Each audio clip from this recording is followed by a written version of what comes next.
koinda. Botuninga te, bana poto, site sikeye. Kilongo TV. Kilongo TV. Boss abonné, ebele.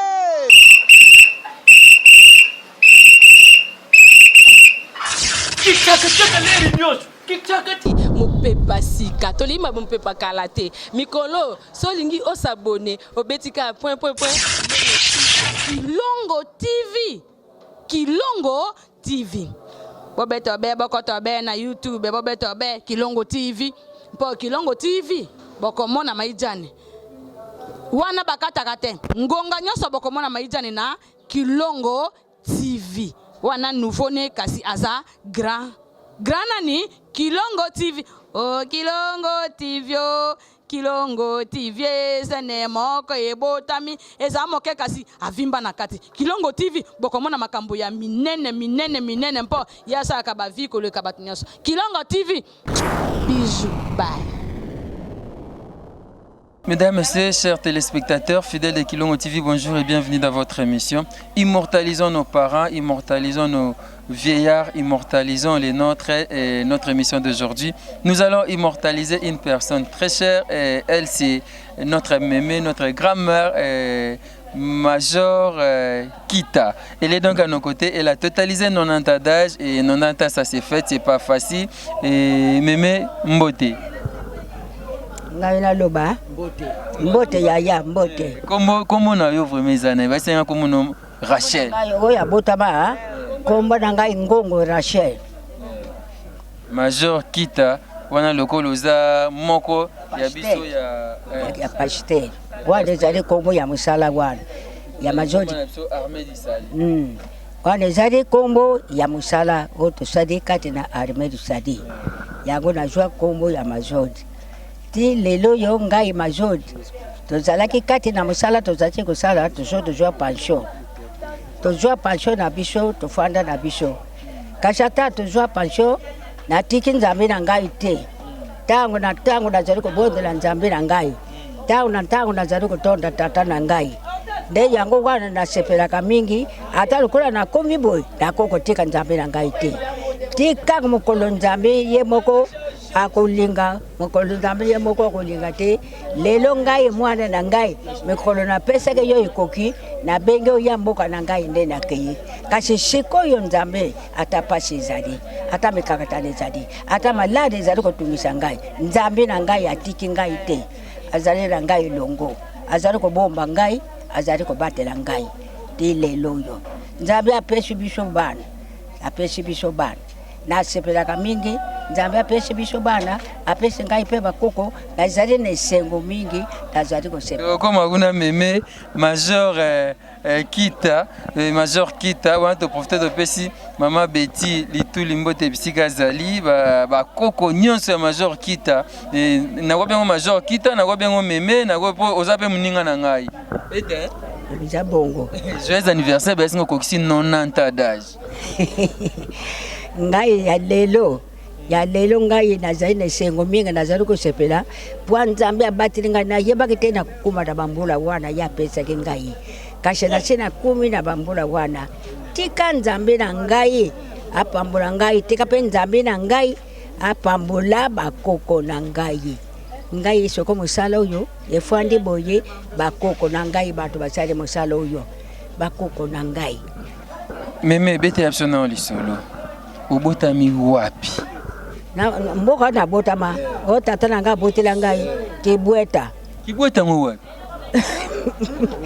Kibweta na Congo Central yebisanga na Kibweta obandi kotanga kuna bozosa bilanga to bozoki eliziba kuna tata na biso azalaki pasteur ya mission tata na biso azalaki pasteur ya mission na mama tozokende mpe bilanga tozalaki kotanga mboka wana tokendeki tozalaki lokola tokendeki kisalo mosala kasi na botama ezali Kibweta o mboka wana tokendeki tata kendeki mosala ya pasteur komo nango yongo tofanda kuna tobotama kuna tata na biso asilisi mosala tozonge na mboka na biso tozonge na mboka na biso nzambe apamboli biso tobali na biso Tabalaki na kibwete te tabalaki na kisasa. Ubali na kisasa. Na bala na kisasa. Wana na nini? Ane yawe busa nite ya banda kaltuzale.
Basheni amekeba kena.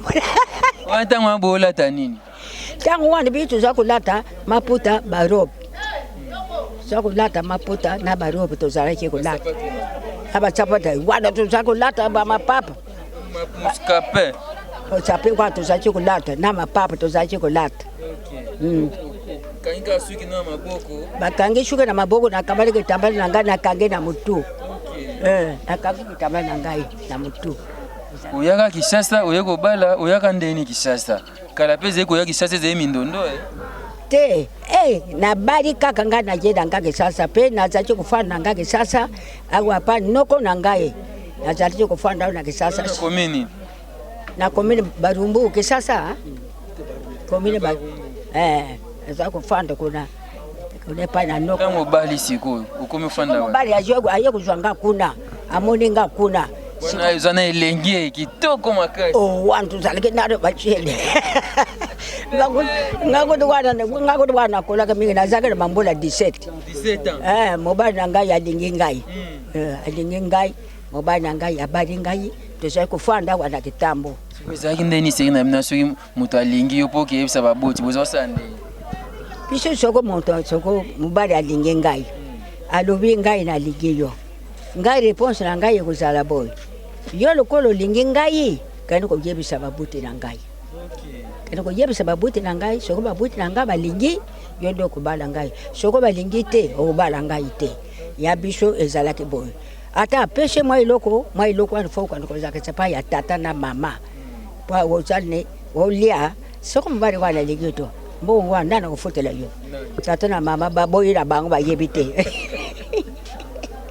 Okay, akebisa papa na mama.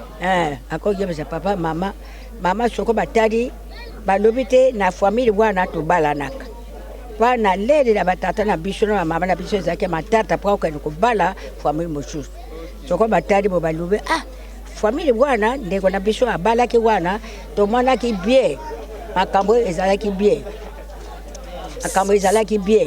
babutaki bien bavandaki bien soko batali to famille wana biso na bango tobalanaka te soko tata boyi yo mwana kotia te ngai boyi okoko tia te yoka kaka wana tata lobi ya biso ezalaki bongo ya biso ezalaki bongo yango wana monaki biso na ba mibale na biso tozali kokola kaka nzambe ka muntu akokabola biso yango wana ngai ne tozalaki na tata ngai tozalaki na tata kaka na masala na nzambe bo tozalaki na tata kei na ye atiki ngai na bana ti sikoyo na bana na ngai na bakoko na ngai tozali kaka awa. Okanisi su papa esali yo susi? Nabio okanisi papa esali yo susi? Te.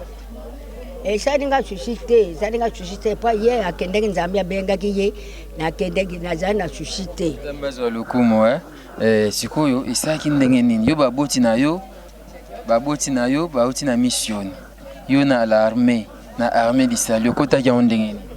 Ngai nakotaki na armée mobali na ngai akotaki na yaki kokota azaki na armée d'Israël azaki kosambela wana abali ngai esika mobali akokende nde yo mwasi okuluka mobali na ngai amemi ngai tokei na armée d'Israël.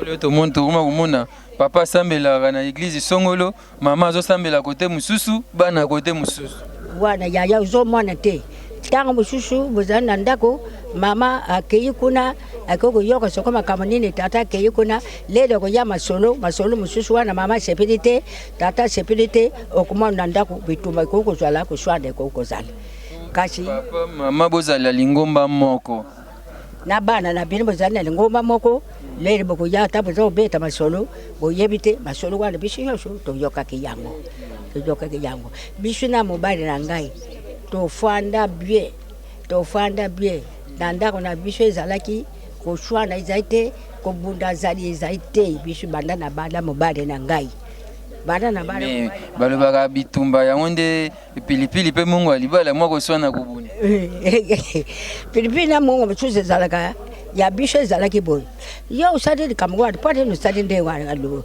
nasalaki yango yo oyebaki te kasi nayebisaki yo te anga mpe nalingaka boye te mokolo mosusu mpe nakosala yango te ya biso ezalaki kaka boye eza kosuka kaka boye. Mais yo oza na expérience voilà immortalisons nos parents immortalisons nos vieillards émission ya biso lisolo tosolola towana meme kita meme major kita yebisa biso na sekele ya libala eza nini? Tode ya libala sekele ya libala soki ezali nini?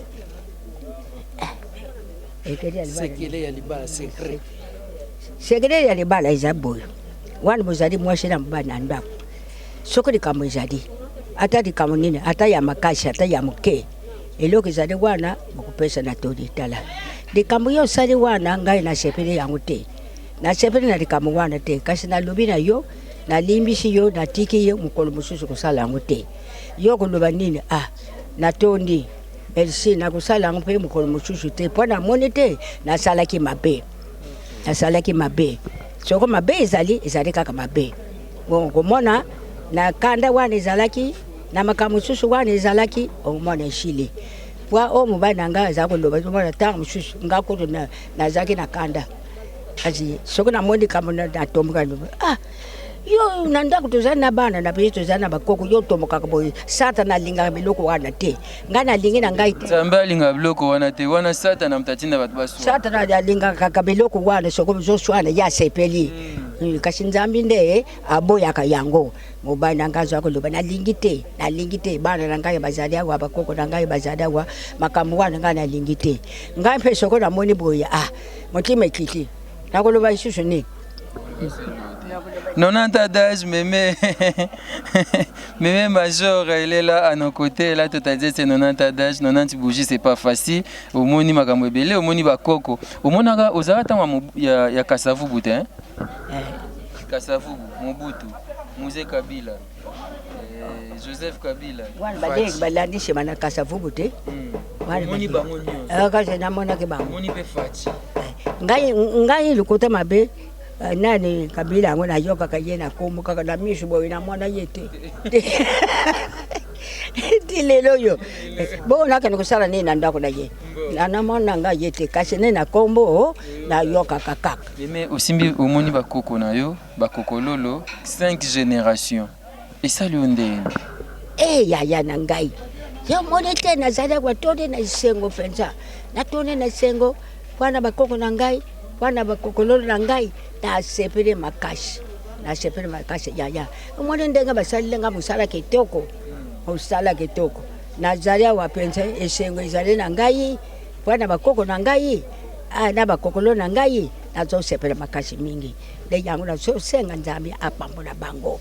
Pambola bango. Bebe, wana buzeye komona sika bakoko ya Major Kita, bakoko na ye nyonso.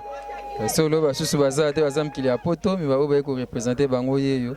Bakoko na bakoko lolo, bakoyemba bon loyembo moko po ya ko encourager meme na bango, bakoyemba loyembo po ya ko lakisa bolingo na bango epa ya koko. Parmi bakoko courage azangaka te tala ye wana aye pona koyembisa ko Antone esa mwa bien meme bisika zaza na esengo amona bakoko na eboye esa bon kitoko yoka nzembo.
Sepele makasi ya.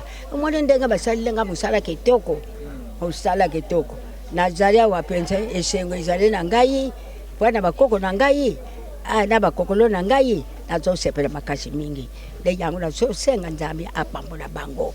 Pambola bango. Tomoni ozotambula yo moko oza makasi 90 na moni osusu bimsenga image ya papa Kelani na pesi papa Kelani mbote Charles Mpata Kelani. Otanga pe Bible yo moko. Ya. Biblia na kutanga kasi na kukate. Kwa lukula mishi yangu lukula na zo mwana boye kama mulili ata na lata kadineti. Oza makasi bo so ba lobi oza na 20 ans mutakontima. Okenda pe bilanga. Akenda nga bilanga. Akenda katiba mitendi. Tika boye ko meti mitendi. 90 ans. Na lamba kape kwanga na ngai. Zo musu to yo filmer ndenge zo lamba kwanga. Ya solo to yo filmer meme 90 ans a lamba kwanga. Ça bien. Nazo lamba kwanga na ngai. Alamba kakwanga na ngai. Yaya na ngai. Soko zali na bana na ndako batela bana.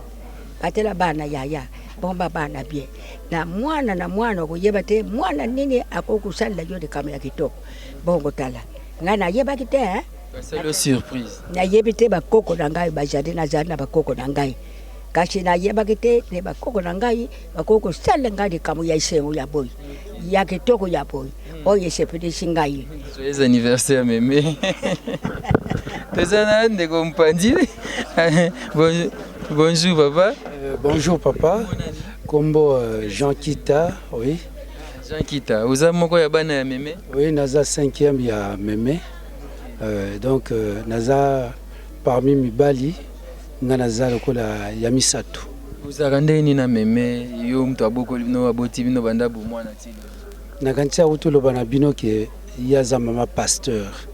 Donc éducation o bapesa biso tozaka na ye on dirait ndeko.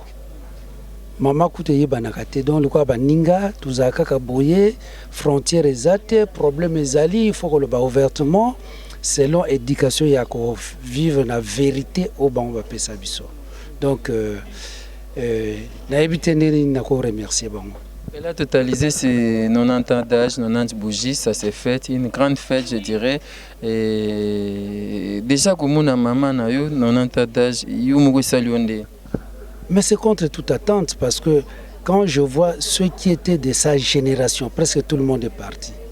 Donc elle est restée parmi les rares des pasteurs qui ont totalisé 90 ans ou plus.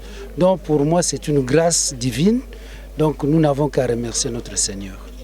Ouais, vraiment. Donc je sais qu'elle pense à son mari, mais lui aussi nous a quittés à l'âge de 97 ans, 97 ans.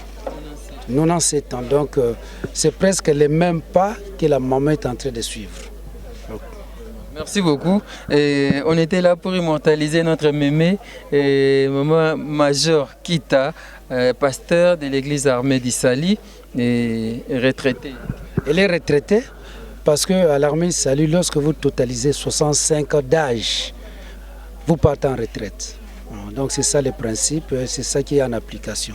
Mon frère est né là, je ne sais pas si vous pouvez lui poser une ou deux questions. Bonjour papa, mettez-vous. Bonjour papa. Bonjour. Comment vous appelez? Je m'appelle Lema Kita. Lema Kita, vous êtes donc l'aîné de la famille? Je suis l'aîné de... Je ne suis pas l'aîné, mais je suis troisième de la famille. Ok, vous êtes pasteur ou bien? Bon, je suis dans notre église, comme le petit frère vient de dire. Nous avons notre organisation. Je suis diacre principal, donc je suis sergent-major dans l'armée de Sali. Okay. Oui. Et voir maman totaliser 90 ans d'âge, ou bien 90 ans, comme les autres disent, et ça vous fait comment tant que son fils? C'est une bénédiction extraordinaire parce que il y a des gens qui naissent, par exemple, aujourd'hui on peut naître, on meurt, après 1 mois, 2 mois, mais elle vient de totaliser 90 ans. Pour nous, dans la famille, c'est une bénédiction.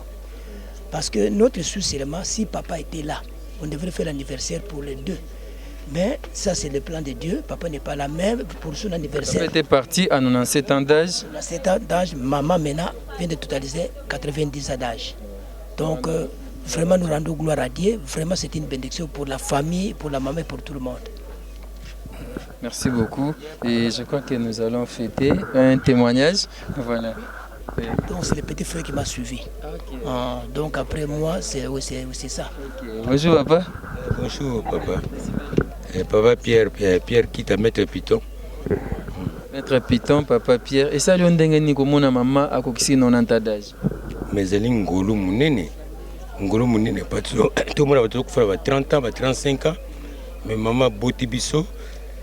Amuni ba koko amuni ba kokololo pona ngai na mine ko lobate eza pona journal le pona nga eza ko interpréter nga makaminina oyo nga na ko sana vite pour maman nanga a bénéficier oyo akana kita ko bénéficier na vie na nzamba sali grâce. Merci maître Piton. Mais to tika oke bungama karate fetier banda ne te ko loba nini mama becha olanda yo ba koko na mkili apoto ba olanda yo ko esa ba nini.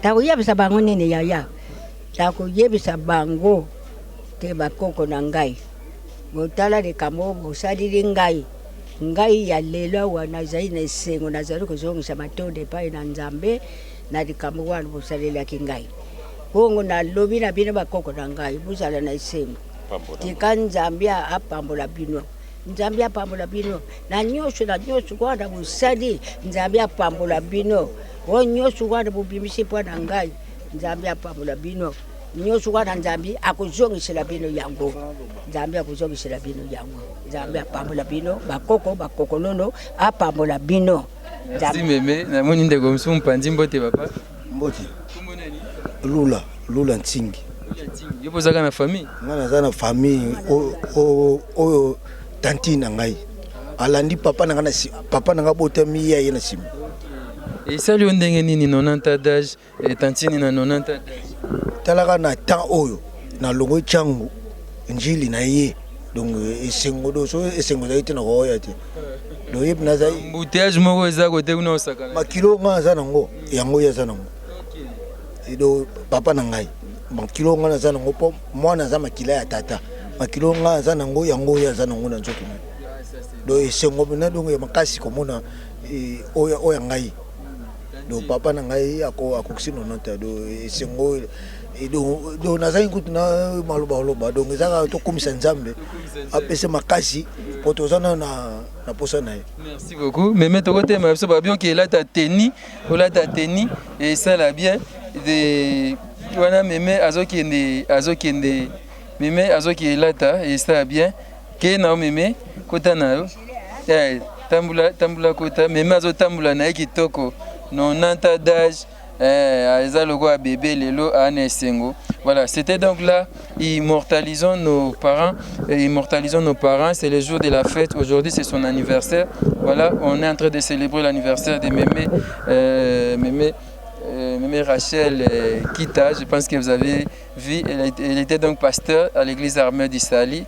Vu que là, je l'ai retraité, je vous dis merci. Merci à Maman Betty Litouli, merci à Nathan Gifuta, merci Maman Méline Zemba, merci. Merci Kouago Belisha, Angèle Kinkela, fils Kinkela, merci à vous tous. C'était donc là votre émission Immortalisons nos parents. Vous voulez immortaliser les vôtres? N'hésitez pas, appelez-nous, les numéros sont affichés. Nous sommes là pour vous. Merci. C'était donc là votre émission Immortalisons nos parents. Merci. Le business a ses idées, FB International Agence a ses abonnés. Le fret Europe, RDC, a retrouvé son identité. Pour l'envoi de vos colis, bagages, véhicules et autres, courrier express à destination Kinshasa RDC, une seule agence, FB International. FB Business, et pas Fisto Bassene, à Bizot Kotozane. Maringa 72. Maringa 72, c'est là, j'explique. Alors Maringa 72, FB International. Na Kasavubu, elle dit que na Kasavubu. Ça va sauter na Kasavubu na Maringa wana. La sécurité de vos bagages sont assurées en un voyage rapide et à bon port, quelle que soit la quantité. Du déposage jusqu'à l'entreposage, FB International assure comme jamais. Alors jamais. Nous organisons des frais aériennes et maritimes. Awana FB International Business. Biloko e komaka peto zwaka. E komaka peto zwaka. Pour plus de contacts, International. FB International. Souka. FB International. Danger. FB International. Dégâts. FB International. Masolo. Balobi kunande masolo ya kati. Mosusu olela. Mais FB International yango ni masolo.